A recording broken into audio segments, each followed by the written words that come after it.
বাচ্চার জন্য হারিয়ে ফেলা জীবন, ঘুম, শান্তি, আরাম সবই একদিন ফিরে আসবে। শুধু বাচ্চার শৈশবটা ফিরে আসবে না, সকাল সকাল তার ময়লা কাঁথা কাপড়গুলো আর সযত্নে ধুতে হবে না। তার জন্য শখ করে আর খেলনা কেনা হবে না।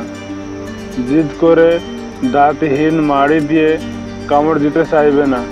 দুই হাত মুঠ করে আমার চুল ছিঁড়বে না, বাবার চুল ধরে টান দিবে না। তার জন্য আলাদা খাবারের পেরেশানিটা থাকবে না।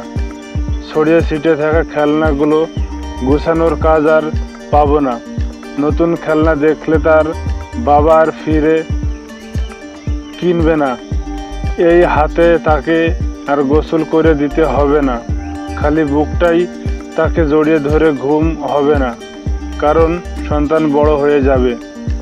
অসীম যে যন্ত্রণায় ভুগে তাকে নিজের শরীর থেকে বিচ্ছিন্ন করে জন্ম দিয়েছিলাম, সেই যন্ত্রণার ব্যথাও শেষ হয়ে গেছে।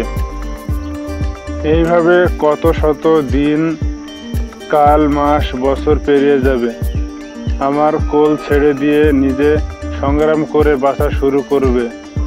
বুলি না ফোটা যে মুখটার কথার সাথে আমি মা তাল মিলাই, এই মায়ের সাথে অনেক কথা তার আর বলা হবে না।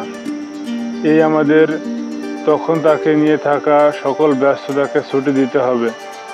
সে তার নিজের সাথে ব্যস্ত হয়ে যাবে বলে সেই শৈশব আর স্মৃতি থাকবে না। তার সেই শৈশব আমাদের স্মৃতি জুড়ে থাকবে।